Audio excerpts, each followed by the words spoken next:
Hello, everyone. My name's Simone Angell, and I'm so excited to be speaking with you today at this summit.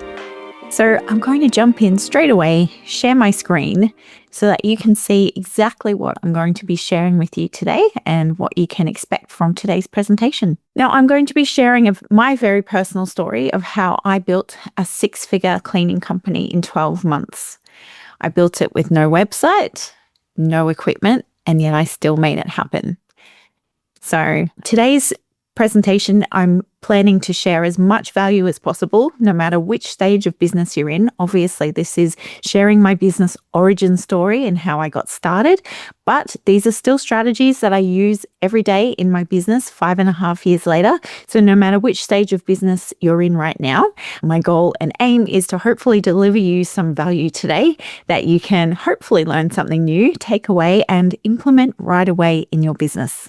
So let's get started. So who am I? First of all, I am a mum to 5 amazing kids.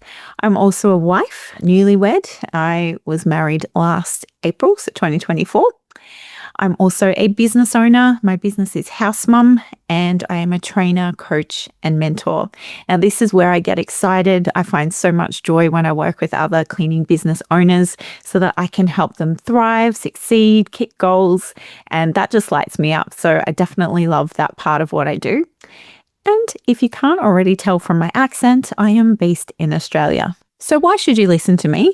Aside from having my successful business, I've been able to share my story on how I've done and built my business as well as business strategies. I've been featured on multiple podcasts. I have been featured in news articles and also was featured on a radio station last year when I won a business award. So that business award was an inaugural award from my local area, and it was called the Innovate Her Award designed for innovative businesses for female founders. And I won that last year. So here's a bit of a timeline of my business on how I've grown and evolved over the last 5 and a bit years. So January 2020 was when I started House Mum, and only 1 month later was when I started hiring staff. December 2020, I was out of the business. I wasn't working with clients anymore unless I was training a new employee, which I don't do anymore. And I also celebrated a milestone of hitting 6 figures in revenue. July 2022 was when I hired my first admin assistant, and that was exciting for me. When I hired Angie, who's still with me today, she said to me, "Simone, I don't know how you've been doing it on your own for so long. And now that I have Angie in my life, I also wonder the same thing."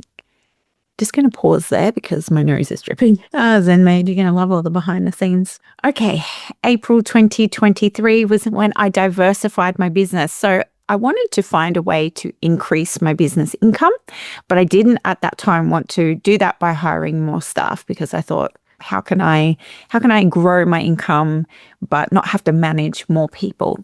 And so I looked at my clients and thought, well, there's got to be other services that they're using in their home. So I emailed them out a survey to ask them, what other things do you use in your home? What other services are you looking at using? And so from that survey, I was able to determine what services we needed to add in. And so things like pest control, carpet cleaning, lawn and garden maintenance, window cleaning, we do all of those things now for our clients by utilizing other businesses that can provide those services on behalf of House Mum. So they are what we call preferred providers for House Mum. And then just over a year later, I hit my most recent milestone, of 7 figures in revenue in July 2024. This was also when I founded the House Mum Training Academy, where I work with other cleaning business owners who are either new to business and looking at starting a luxury housekeeping business like I have done, or they are already currently operating a cleaning business but want to move more into the luxury housekeeping space. So I help them make that transition for their business. What started it all? So every business has their origin story, and I'm about to share mine with you. So here I am, proud mum of 5, enjoying life, being a stay-at-home mum. And then in 2018, life threw me a curveball, as it often does, where I found myself suddenly a single mum of 5, as opposed to being a married mum of 5 at that time. Now, as with all curveballs, it does give us an opportunity to reflect on and reevaluate on where we are in life and what we're doing. But I was also faced with that fear, that worry of how am I going to now provide for my family, support them financially while still being available for them. I really wanted to still have that flexibility to be there for the moments that mattered, like school, drop off, pick up, sports day, all the things that mattered to me. And I didn't want to have to change that. I also didn't have time to go and learn a new skill because that would have taken time and also taken me away from my family. And I didn't have that time to wait. I needed to make an income. I needed to make money. I needed to provide for my family, and I needed to do it quickly. So I was now left with that question of, what can I do? How can I turn what I know into something to be able to support my family? So this here on the right, for those of you, I'm sure most of you will know who this is. This is Alice from the Brady Bunch. She was my inspiration. I grew up watching the Brady Bunch. I loved seeing how Alice would support the Bradys in their household, where she would cook for them and clean for them and do their laundry. And to me now, I now term that as household management. And this is such a valuable skill. And I thought to myself, I do this all day, every day in my own home, and I love doing it. So how can I maybe turn this skill into a business that's going to then give me that income that I've been looking for? So thank you, Alice, for that inspo. Actually, before I move on from there, I just want to show you this picture. This is Alice, beautiful fine line drawing that one of my team presented me with a couple of years ago to celebrate my success in and looking back on my inspiration of Alice from the Brady Bunch. So now I thought, how am I going to build a business that is also family friendly? At the time, I did not know it was going to grow quite so quickly and become six figures, but I did know I needed to make something work. Now, whenever we're faced with starting something new, often our minds run wild with all the reasons we shouldn't and we can't. So here's what I didn't have when I got started in my business. I didn't have perfect conditions. Now, if you'll recall back on my timeline, my business was started in January of 2020. I'm sure we all remember what happened that year. So only 3 months after I started the business, a worldwide pandemic was on my doorstep. So I was faced with all sorts of challenges from that, with, staff not being able to work, my family not being able, my children not being able to go to school as often as they would have been. And I had my youngest little man, who was 3 at the time, little Harry. He was home with me most of the time anyway, because he was only in daycare a couple of days a week. So I didn't have ideal conditions. And if I obviously had have listened to that, I wouldn't be where I am now. I didn't have any equipment. Because I had no money to put into this business, I honestly was so financially strapped that I had no money to put into a startup. I had no money also to put into a website, but I also had no knowledge on how to even go about doing that. Who would I contact? I just had no idea. I had not had any business experience, and so this was all new for me. And so I didn't have business cards. I had minimal support with my children. I had limited time. I was a busy mum of 5 navigating a pandemic. I had no idea, no time to be able to spare. So I had to make what I had available, and I had to make it work. So what did I have if I didn't have all of those things? Well, I had determination. I was not going to stop. I really wanted to get it done. When I set that goal in my mind of this is what I'm doing, I was on a mission. I also had motivation. So these little faces over here looking at me, this was taken a few months after House Mum was founded, so very accurate of my children's ages. Those little faces looking at me, I was not going to let them down. I was going to just keep going until I had what I needed for them. I had some family support. My family are quite supportive in what I do, and so that was great. But this one in particular is my brother. He was the first person that I shared my idea about House Mum with in very beginning of January 2020, because he asked me what my goals were for the new year. He said, Min, what are you up to? What are your plans? What are your goals for the new year? And I said to him, well, I've got this idea for a business that, where mums come and do the mum jobs for busy families, like cooking and cleaning and laundry and running errands. And he looked at me and he said, "Why haven't you done this? I would use this service. Why haven't you done this yet?"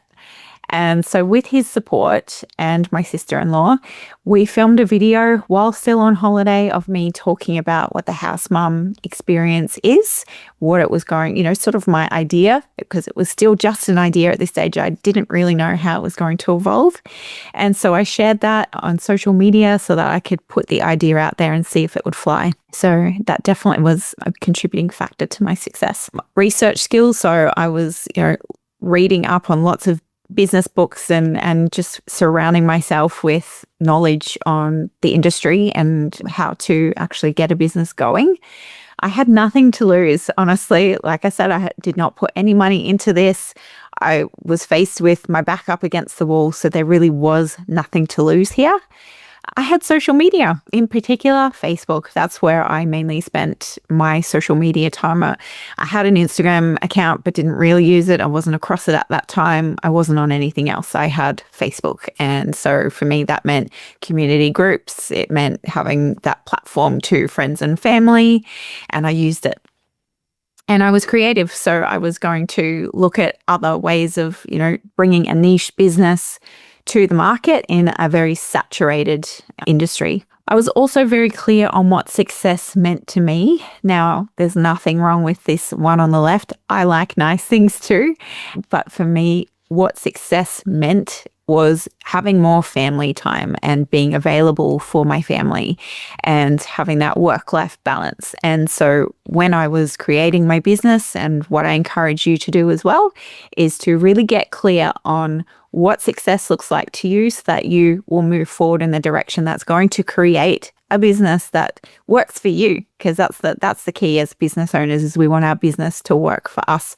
That's the whole beauty of being an entrepreneur, is that we build a business for freedom, for time freedom, not to be, sort of a noose around your neck. So what does make a difference? What's actually going to make a difference in moving your business forward, no matter which stage of business you're in?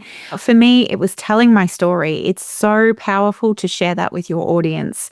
If you go onto the House Mum Facebook page, at the very top pinned there is a video of me when I returned from holidays. I sat down at my kitchen table and I just filmed a video of me talking about why this service matters, what it meant to me, what this was going to do for our busy clients. I shared my experiences.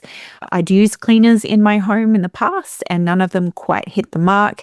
They'd often leave things dirtier than when they arrived. They were unreliable. They were terrible at communicating, and they didn't do the extra things that I needed, that I knew would make my life easier as a busy mum. So extras like laundry and linen changes and cooking us dinner, those are the things that meant something to me. So by me sharing that story of what it meant for me, that resonated with my clients, and that video still today gets so many inquiries coming through because they see that video and they relate to it, and so they reach out. Defining your uniqueness. So what makes you you? Don't try and be like everyone else. So although I did research other businesses and what sort of how they were structuring their business was what mattered to me most, I didn't care too much about what they were doing in terms of what they were offering as a service, because I knew I was very comfortable with what I was and, standing out again in that crowded marketplace. So for me, I didn't really want to get distracted with looking at other businesses and what they're doing, because it was more about me being unique, me using my own voice and standing out. Starting with what you know and love. So if you are doing all the things and you're just trying to be a yes man and deliver things that you're not sure how to actually do, or things that you really don't enjoy, like for me with my team, not all of them love ironing, and that's okay. If I know that, then I'm not going to pair them with a client that requests ironing specifically. We must enjoy what we do, because then you'll enjoy your business a lot more if it's working for you.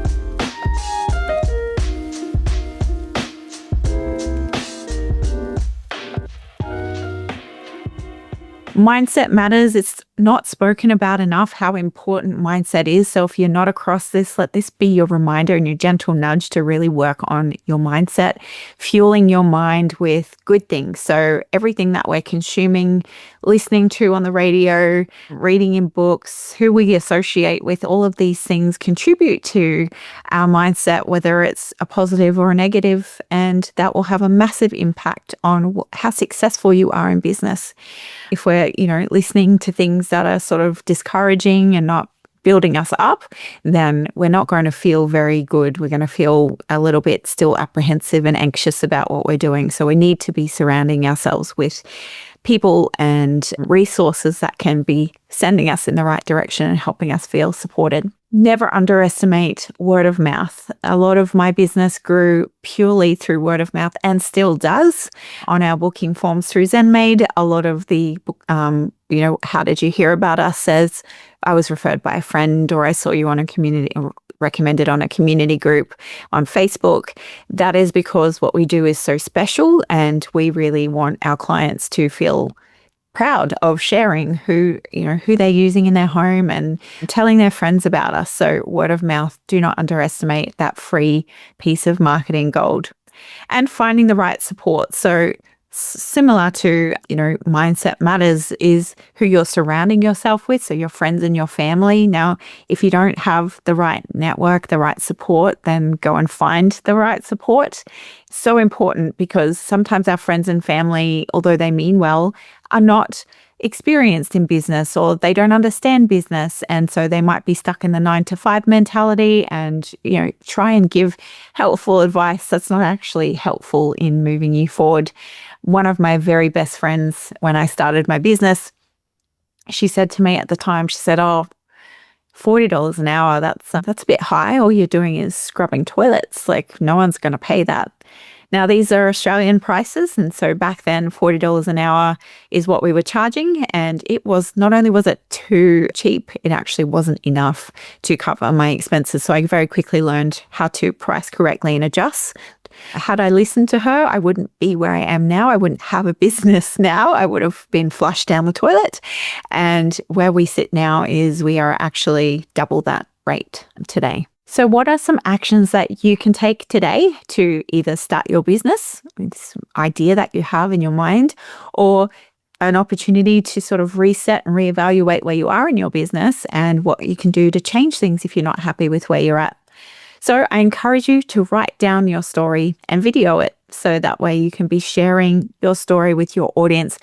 Why this is another reason this is powerful is because it then attracts your ideal client. It means that your audience is resonating with you, and so you'll be working with your ideal client.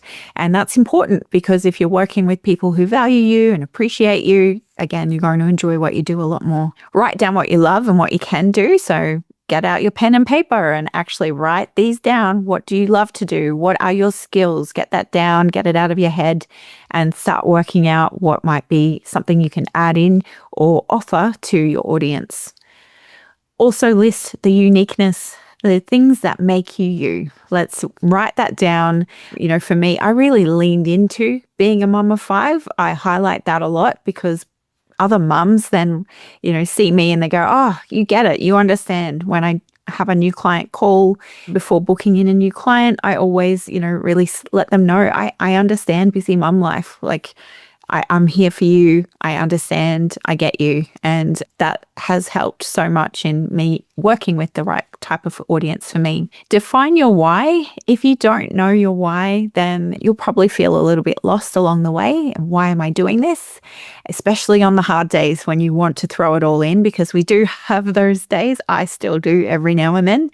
And if you don't know why you're doing what you're doing, then you'll very quickly give up. Most businesses don't make it past the first 12 months. So make sure you're very clear on that, but also leading into then having the right support around you. So whether that's going to networking groups, having the right type of friends around you that are going to lift you up on those hard days. So for me, I have, outside of networking groups, I have a group chat with 4 of my closest business friends who I only found through starting my business. We're all female founders.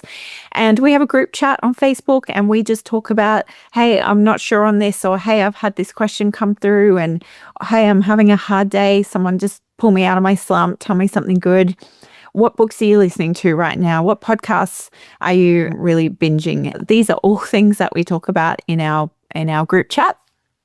And that group chat has been one of the biggest reasons for me to keep going.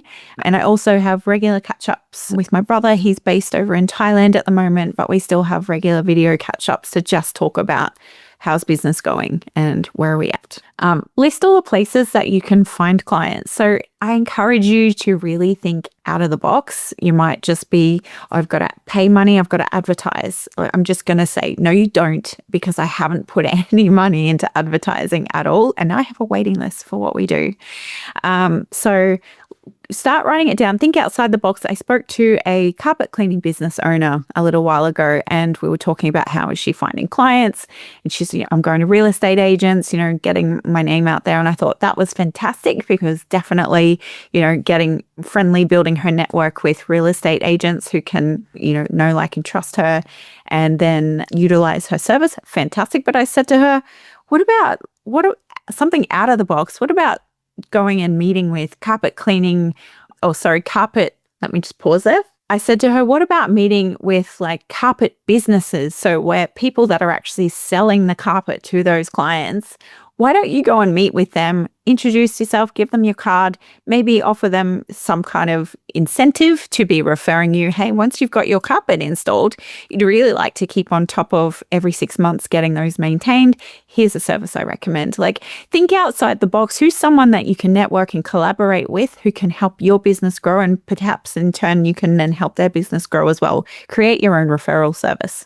That's just one tip I like to share. And then from there, jump in and get started. So here's a snapshot of where I started. This is me. A couple of months in, I was able to afford uniforms finally.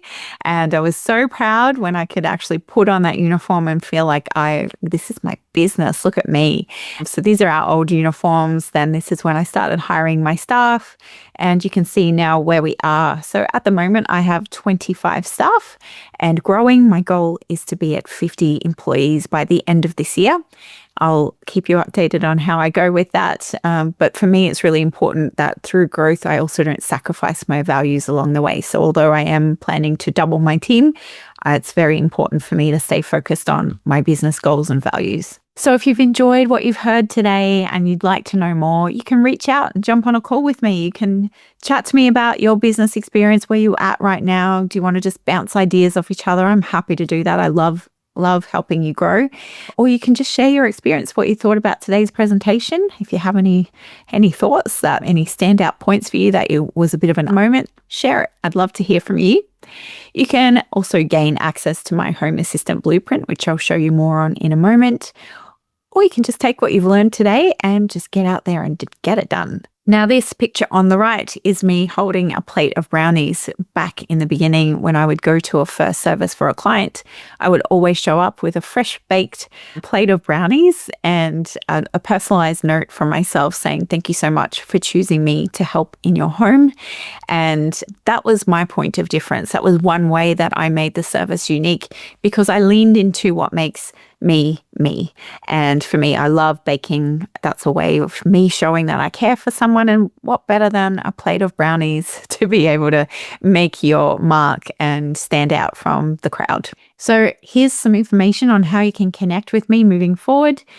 Before, I mentioned that I founded the House Mum Training Academy. So this has evolved into the Cleaning Business School, where I now help other cleaning businesses really level up their service. So being able to deliver a quality service and being paid, so compensated well for what you do. So in this Cleaning Business School, I have training videos on everything from your basic cleaning. There's mindset tools in there. There is behind the scenes, so communication, how to communicate with your clients. All of the things that you need to have a successful, thriving business is going to be included in your Cleaning Business School. This has also been really popular for the training videos for cleaning business owners to actually use for their staff. And I've been using this for my staff to help with training, being able to minimize the training time spent with them in person, they can utilize these training videos. Also, if you scan this QR code, you'll be able to scan through to the 6-figure home assistant blueprint, which is my guide on which I'm going to show you right now. My roadmap, essentially, I think there's about 20 pages, if not more, of value in that roadmap. It's free. It's more information on what I've shared today. But just going into a little bit more detail. So it shares my roadmap on how I went from 0 to 7 figures. It also talks about where to start your business or home assistant from scratch. It also discusses growing your business without spending any money on marketing, because that was me. And obviously there is a place for having a marketing budget, but it may not be where you're at right now. And so being able to think outside the box is ideal in being able to help your business grow and move forward. There's also steps in there on how to scale your business. So if you're ready to step away from the day-to-day and stop working in the business and you'd prefer to be working on the business and managing a team, these steps in here will talk about scaling so that you can step back and do that, as well as building your business around your family, or just so that you have more work-life balance. Because as I said before, a lot of people start a business for that time freedom, but they very, very quickly end up finding that this business consumes them and you don't have work-life balance, you don't have boundaries, you're suddenly tied to this business that's meant to be creating freedom. And so you end up then sort of resenting your business because it feels like more of a job rather than something that should be working for you. Some questions that I'd like to leave you with today is, what do you have already that you can start with?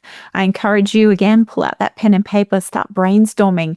What are some things that you are missing that you can think of right now, and write down what are some things that you can add to your business to make you unique, stand out, your point of difference, all those things.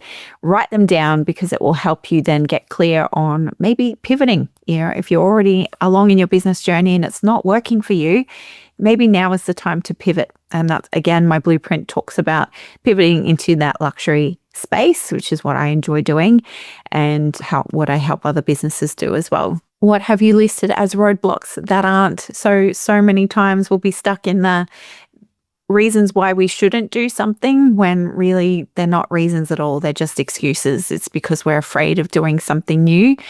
One of my roadblocks that could have been seen as a roadblock was I had, as mentioned, my 3-year-old little man, Harry, home with me. Now, I took him along to meet clients when I'd go for their first visit. I'd always go out and do a meet and greet before I booked them in back then. And I'd show up holding Harry's hand and walking that door. And for me, it meant that I was working with clients who understood this was a family-friendly business and they were supporting a mum in business. They got really excited about supporting a mum just trying to get something going and support her family. And they'd often say to me, make sure you bring Harry along if you need to. Whenever you need, just bring him along. And so I was working with really great clients who supported me in getting going and creating something. What is something you can do right now to get started? Whether that is starting a new business, the idea that's been chipping away in your brain and you know that it is something that you just have to try because it's not going to go away. That voice isn't going to go away. Or even that idea on something new you'd like to try in your business and it's just, no, you keep shutting it down because you're busy, you're swept up managing what you're already doing, but you know deep down that this is something you want to be getting started with. So hopefully that's been helpful to you and that you can take something away and learn something new for your business. Thank you so much for listening to my presentation and I look forward to hopefully hearing from you soon.